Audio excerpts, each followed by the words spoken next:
I did not anticipate to take such a long break. I apologize on all levels. It did give me time to refocus, align myself. It really did. It included some falls, and it included some disappointments, I suppose. It included so many things this break. Included pain, it included COVID, Corona, uh, Delta, Omicron, whatever they want to call it. Whoever was there was in our home. The break allowed me to really think about what it is that I want to do here. And again, it is to, I started talking about my life, and that's things that happened are really not what is of value. There's a storm coming out there. That's really not, I am not what happened to me, you know? And so I took a moment and I was like, yeah, I'm getting off course here. I'm getting too into what happened to me instead of what I was, what this was about. Of course, you'll find out. I'll explain why something became to be or came to be, stuttering. But I don't want to write it and then say it. I want it to flow. I'll get there. We're having fun here, as this comedian that I heard over the break kept saying, we're having fun here. We really are. That will be my authenticity, and that's where I show my egolessness, No need to say it. Instead, just be it, Be yourself. So I wanted to pass on things of value that have helped me. But in order to pass those on, I would have to have you do a timeline, a life chart. Do your lifeline. You could do it on graph paper. You could do it on a big poster board. You could do it in a notebook. Just write however you want to do it. But just put 2 for year, 2, 4, 6. And so in 2-year increments, as if it were a timeline, a ruler, something of something to measure.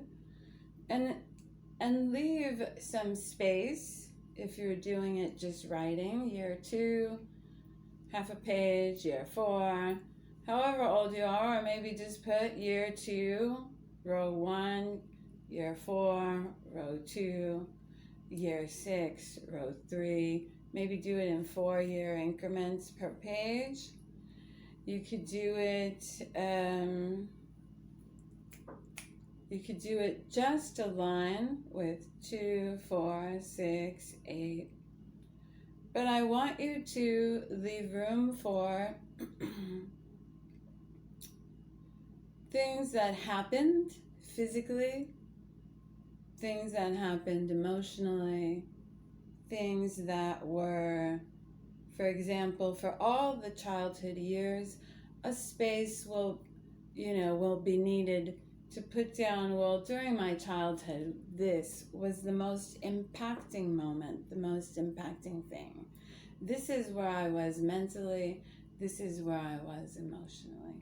To a significant moment in your childhood, along with anything like, I don't know when it was between 2 and 4, I know I, was here mentally. I would talk to my imaginary friend, if that applies. or I discover that I couldn't read, or I discover that I saw everything backwards. We want to put significant, even if it might seem insignificant at the time. I realized that tying my shoes was a little bit harder for me.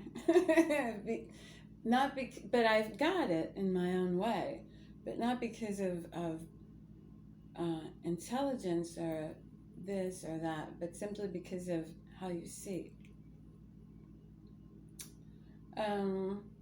Also, we will need space for any trauma. During this time, I went through this. You went through it.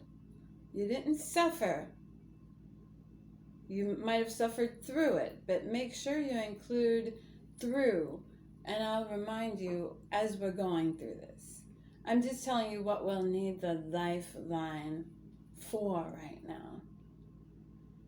That's sort of project number 1 for the new year, as far as things to do for mental health. I have had to use these because on top of being autism spectrum learning ability, I will always say ability, because there is no disability. Even if you're in a wheelchair, is that not an ability? You have the ability to live your life in a wheelchair. Is that not an ability? To me, it's all ability. I have the ability to focus, to hear, to assimilate 10, 20, 30 different things going on in the room, and be able to stop and pause and tell you each one that I heard, bringing it possibly to seeing what affected the mood, what happened, being more focused in what's truly happening and very engulfed in the now. And I love being in the now, but people tug and pull me into other times and realms, and I'm just really comfortable with the now. And that's why I like where I am right now. And we'll get into things like that. What were the times that you liked where you were at the most? So we want to leave room for that. As we go filling up the lifeline, so I will, again, that's what this will be about. What I bring to the table, back and forth, are you here with me? What I bring to the table is that I had to use these techniques in times that I was habitual suicide. You know, after trying over and over and over, at times very successfully, to accomplish this, scaring doctors. As I was doing this, coming very close to where I heard some kind of consciousness, I saw, it was just something, I had such a beautiful near-death experience. I was pronounced clinically dead, but brought back, foaming at the mouth, everything rabid. And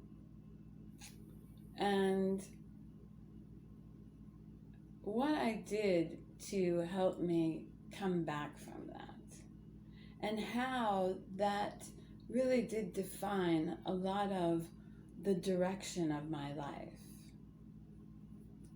that finding something worth living, or finding meaning, or, you know, how I went through it to where I am at such a point of love. And other things like sexual trauma leading to hypersexuality, leading to finding the divinity in sex. But for all these things that I want to pass on, because I'll share, like I said, I will still share things that happened to me, but I just, you know, they're just not important. What happened isn't of value. What's of value is what's here right now. And so, again, to loop around, I have found that for this year, I wish to pass these things on in my own way, because they are now my own wisdom. I am ready to share these. I might not feel, I was wondering, maybe I wasn't ready to share exactly what happened, but ultimately during the break, I was like, no, I just don't feel that that's of value, that those people, places, and things and specifics of the moments, what's really of value is what served me during that time. What served me for direction, for surrendering, for acceptance, for keeping that play, hanging on to it. I was given reminders, laugh and play, and I was becoming rigid again. I was becoming so rigid that I was becoming even more ill. And so I'll share also how the spiritual, the emotional, the physical, the whatever, you got stress. Let's not even say spiritual. You have stress and things just aren't going your way.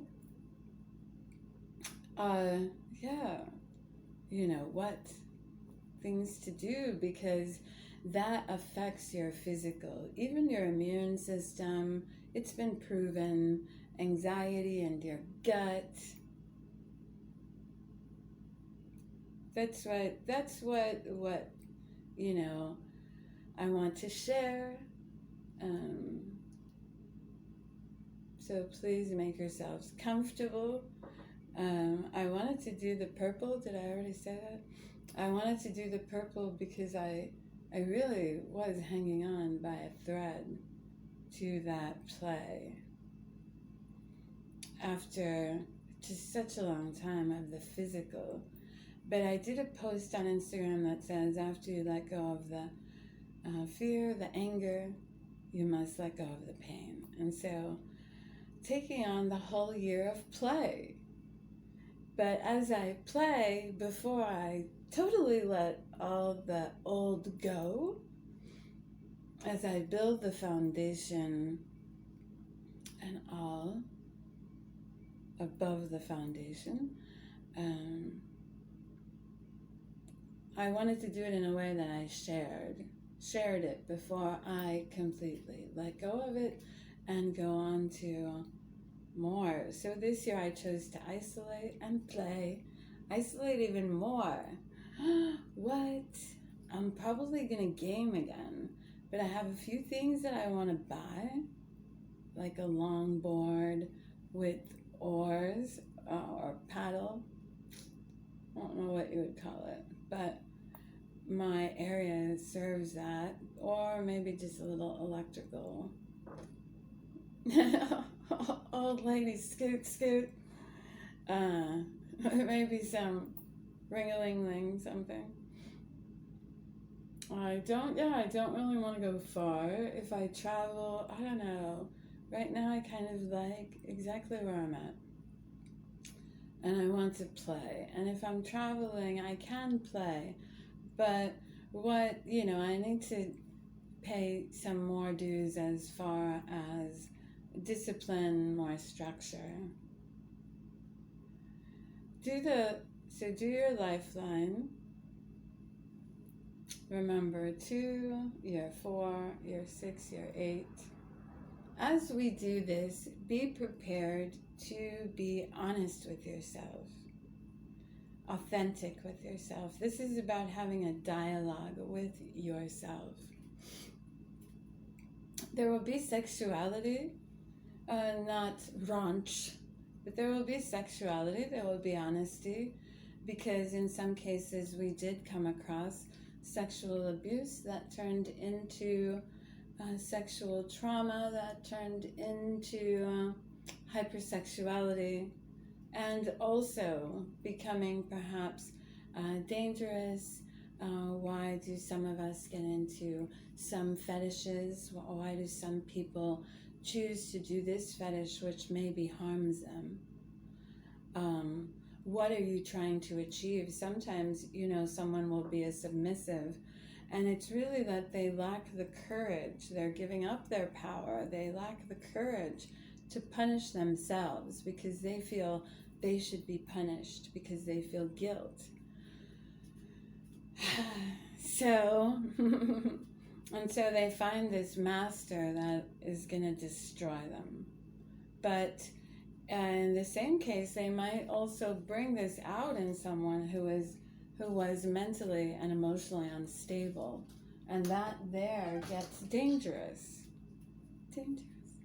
That there gets dangerous because now these two people hurt each other and almost destroy each other. Those toxic relationships. So during this, you really have to be ready, if you're going to do it, to take your time. What you're going to be practicing is love and compassion. You're going to be practicing love and compassion towards yourself. You're going to take a moment for you. You're going to, not judge. And even if you don't if you're like, man, this person is so hideous, she's so awful, well, don't look. But this could serve you. This is for just good mental health. And it's just some really good things that guide you to a space where you can better reach direction, where you can better find this time fulfilling, where you can where you can just turn back and go, I like this, I like this, I like this. Look forward and go, I like this. And go into a space, like as far as New Year, go into a space where there is no year, where your mind can go from your mind can go from that to no year, no day, no time, no time, no year, no time, no time, no time.